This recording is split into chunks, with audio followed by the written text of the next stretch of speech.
over 40-50 years, cities have operated principally on the notion of scale. So the idea was the more people you packed in, you could get more efficiency out of the system, in that you could need less roads as the population scaled up. However, we now know, because of the pandemic, that what is efficient is not necessarily resilient. So we're going to have to redesign a lot of our cities, decentralize a lot of our infrastructure, such as parking garages and restaurants and so on. Now, these changes in city infrastructure are also happening because of certain technological changes. So as an example, we know we're all, across the globe, we're doing more of online delivery and ordering of food, drinks, and other items. What this means is we have to redesign and understand how we deploy parking spaces to allow short-term parking and the use of maybe unmanned delivery carts and vehicles. So the fundamental point I want to make is that the change in city infrastructure is driven both by technology, but also by behavioral change, as well as some global factors such as the pandemic, as well as climate change and the need to be sustainable. I have worked with the SMU undergrad in this February, and I think that they are a great bunch of very energetic young people. They have this very passionate idea about the digitalizations and technology, and they have this never say die attitude. The SMU SMT undergrad can be optimally deployed within the NE Digital. We are the digital arm for the FairPrice Group as well as the NTUC Enterprise, and today we are actually supporting all the digital transformations within the group, and we can actually get the talent, the SMT undergrad, to help us with the digital transformations to make our customer journey better, through the use of technology. So another important characteristic is that a smart city is really not about the technology, it's about the people and the residents of the city.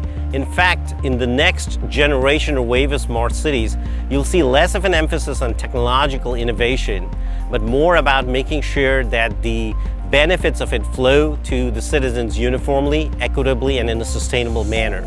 I also want to emphasize that smart cities is not something very specific to Singapore. This is now a global phenomenon, and you're seeing waves of investments in smart city technologies and citizen-centric analytics and services. In cities such as Melbourne or Ho Chi Minh City in Vietnam, or dozens of cities in Japan, for example. And in particular, we have the ASEAN Smart Cities Network, where about 26 different cities across ASEAN are trying to coordinate their practices around smart city technologies, applications, and services. I think the SMT program, as I shared briefly, was that there's a really good mix of technical understanding and business understanding. And I think with the way that we're moving forward as a society, there's a large requirement for people that understand how to utilize technology in many different aspects of society, for business, or be it for solving societal problems, using things like different types of technology or even analytics. For Mercuryx, we do work with many different kind of projects, anything from large population sensing surveys to doing organizational behavioral assessments, or even going out and trying to understand things that are going on in the population. And I believe that what for us we would look for SMT students would be the mix of understanding societal needs.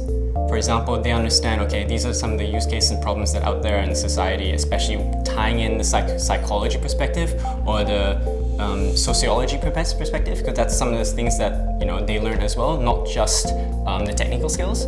So they could then apply the technical aspects from what they've learned and put that into these kind of real world problems. So I would employ them for roles of maybe pre-sales or technical consultants, or some of these kind of technical roles where there is still quite a bit of soft skills required, rather than just purely hard technical skills.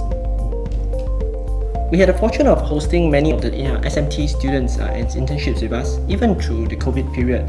I think students bring together a very good mix of understanding of both the urban domain as well as technology and the use of data.